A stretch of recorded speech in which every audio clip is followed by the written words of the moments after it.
So, hey, it's Johnny. And ngayon ay masaya ang aking araw kasi nakapagpahinga ako with Jabez. Na-enjoy ko yung dance session namin kasi, minsan ko lang ito maramdaman. And kaninang umaga, parang walang-wala ako eh. Like, I don't want to move, I don't want to do anything kasi nga, burnout.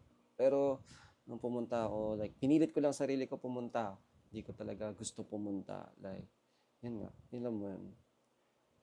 Yung katawan ko gusto niya magpahinga. Kumbaga, hinahabol niya yung pahinga.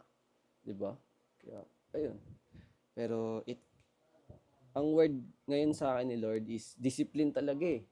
And I've always pray for discipline kasi I personally nakawala ako sa aking, yan nga yung mga kailangan kong gawin. Pero, ayun, discipline. Ayun yung pinag-pray ko and I don't care how much it will take. Kasi sometimes, na-realize ko lang, uulit ng uulit yung isang bagay hanggat hindi ka natututo eh. Di ba? Kung mapapansin mo yan, for example, kung nag invest ka, tapos mali naman pala pinag investan mo, malulugi at malulugi ka. Kung pagpapatuloyin mo yung investment na yun, wala kang binabago or wala kang natutunan. Di ba? And ayun yung pinaka one thing na natutunan ko. Do it even though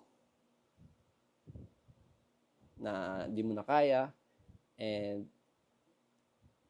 I mean, hindi sa kaya. What I mean is, ayaw na ng katawan mo. Ayun, let me rephrase that.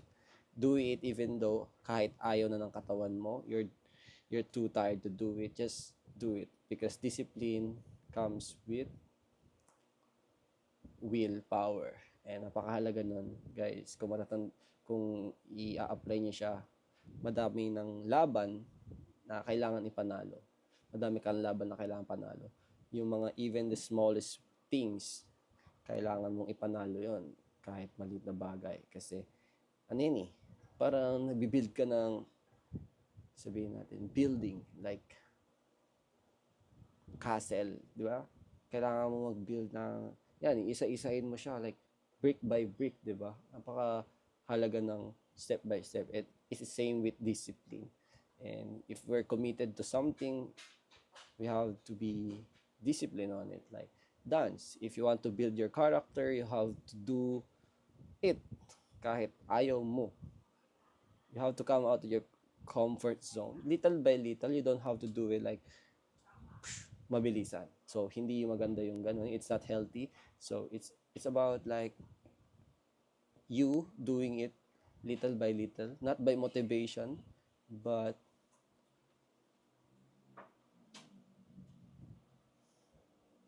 ayun, not by motivation, but discipline. Little by little. And tomorrow, sa work, medyo, nakapagpahinga ako ngayon. I feel restored. I feel refreshed. Like, tomorrow I can work peacefully without walang burden sa aking puso. Kasi I feel rested. Kasi kanina, ang ganda ng word ni Lord. Rest. Rest. Ang ganda, di ba? Yung devotion ko kasi nasa phone, nagbi-video ko, ayun. Pero, for what I remember, kay Lord talaga dapat.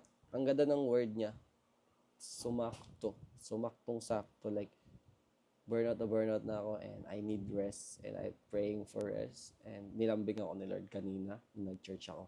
Aminin ko, ang puso ko ay hindi ganun ka-consistent. And nag-usap kami ng Jabez kung okay ba ang puso natin na mag-serve kay Lord hanggang dulo. So, for example, okay ba yung puso ko ngayon hanggang sa dulo ng pag-serve kay Lord? And personally, ako hindi. Madami akong kailangang ayusin sa sarili. Madami akong kailangan ayusin sa personality ko. The way I talk. Sometimes, napapamura pa rin ako. And sometimes, nadadala ako ng emotion ko and kailangan kong ayusin yung bagay na yun sa akin. And ayun nga, madami pa ako kailangan ayusin. As usual, but it takes time, discipline, more discipline. I know that. I'm praying for it na kung lumalala ako or napapalayo ako, I'm praying for discipline kahit masakit pa yan or sobrang lala pa niyan. It's, Lord, kaya na po ang bahala sa akin disiplina. Kaya na po bahalang dumisiplina sa akin. And I'll just follow your will. And ang ganda rin ng word ni Lord sa Colossians 3:23. Do it heartily to the Lord and not for human master. Di ba? Ang ganda. And kung mag-focus kasi tayo dun sa ganung bagay, mapapansin natin na nakaka-drain. And I just realized that, nga, ba't ako nag-focus sa ganun? Kasi may mga tao kasing, abusado. And as we do that, sa work ko kasi parang naabuso yung skills ko eh. Multimedia artist ako. And para akong nasasagad lagi yung creativity ko, nasasagad. Or as artist, kailangan natin magpahinga eh. Kailangan natin ng siguro kahit isang araw na pahinga. Kasi yung pasok namin,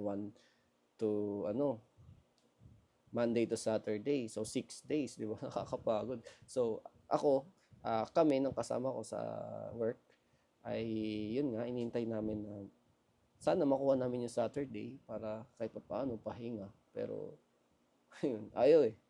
So, in the end, nade-drain ako. Pero, para sa akin, kung makuha ko yung Saturday, laking tulong na yun. Pahinga ko na yun kasi makakapagsayaw na ako noon, makakapag-banding na ako noon sa isang araw. Feeling ko mas mag-grow yung character ko sa gano'n. And plus, mas aayos yung output ko kasi, di ba, artist eh. Kapag nakapagpahinga, well-rested, may creativity, may lakas kang pagkukunan. Kasi, yun nga, artist, kailangan natin mag-explore, kailangan natin ng bago para ma-heal yung inner child. Kasi yun yung pinaka-source ng natin eh. Strength eh, yung inner child natin kasi doon nanggagaling yung creativity. Pero kung hindi mo na-feed yung ganung bagay, nakakawala talaga, nakaka-burn out. Parang ayaw na eh, parang ganun. Like, katawan mo na yung nag-give up. But, wag tayong mag-rely sa sarili nating strength. Mag-rely tayo kay Jesus. Jesus is our strength, my Jireh, my provider. And yun nga, don't rely on our strength. Sinabi ko lang, pero we have to, be someone na accountable. Not just accountable, yun nga. Kailangan natin maging accountable kahit sa work. Kailangan natin yung kaya isa rin yun sa mga key things na nagpapastress sa atin. But do it for the Lord and not for us para may pahinga tayo. Kasi God will guide us naman. Hindi naman tayo niya papabayaan. And ayun. Siguro napadami yung sabi ko. Daldal eh. Pero kanina nagpag-usap ako kay Lord. Like, Lord, ito na ba yun? Grabe naman pagod ko. And iyak-iyak. Lambing. And thank you, Lord. Well-rested. Like, ang ganda ng araw ko ngayon. Sobrang well-rested when I bond with my Jabis teammates, aking mga family. Punta kaming Dali. Punta kami ng Dali, tapos ang pinaka-goal lang, umikot na doon. Tapos napabili pa kami ng siguro milk tea, 28 pesos na milk tea. Tapos doon, may libre pang doon. Free taste, kinuha namin. Ang kulit ka mo, kumuha pa sila ng baso. Free taste na lang yan. Tapos nilagyan nila ng mga chips. Mga chips kasi yan. Tapos may doon, may libreng gatas. Uminom din kami ng gatas. Ang kapal, di ba? Pero yun nga, na-enjoy ko yung araw. I feel rested. Kasi I pray for rest and God gave it to me. Sa'yo ko, G. Alright.